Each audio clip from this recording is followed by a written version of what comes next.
श्री स्वामी समर्थ. कसे आहेत तुम्ही सगळेजण? आय होप तुम्ही सगळेजण मस्त असाल. तर आता सकाळचे 9 वाजे मस्त अंघोळ वगैरे गंध पावडर झालेली आहे. आता म्हटलं नाश्ता करूया. तितका सासूबाईंचा कॉल आला की चला मसाल्यासाठी मिरच्या घेऊन येऊया. मग मला पण बघायचं होतं की आपल्याकडे किती मिरच्यांच्या मिळून मसाला होतो. मग इकडे 3 प्रकारच्या मिरच्या होत्या, पांडी, काश्मीरी आणि लवंगी या 3 प्रकारच्या मिरच्यांना आमच्याकडे मसाला होतो. बाकी खडे मसाला पण टाकतात. त्यानंतर आणल्याबरोबरच उन्हात टाकलेल्या लोकांना कळलं पाहिजे ना, ठसका द्यायला जरा कळलं पाहिजे की मसाला बनवायला घेतला आहे. मग उन्हात सुकवायला टाकल्या आणि मग परत अंघोळ करून घेतले, कारण हातातोंडाची आग झालेलो होती.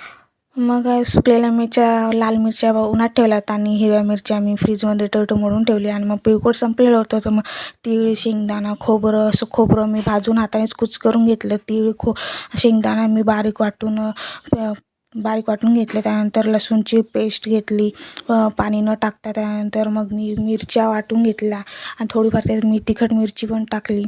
मीठ वगैरे टाकून हातानेच कालवून घेतलं. त्यानंतर संध्याकाळी मी दुकानात गेली. संध्याकाळी दुकानात आल्यानंतर कळले की आमच्या एका कस्टमरची स्कूटीच गायब होती. मग शोधून शेवटी त्या बिल्डिंगच्या पाठीमागे ठेवली होती कोणीतरी. तर चला ते भेटूया पुढच्या व्हिडिओमध्ये. व्हिडिओला लाईक करा, शेअर करा.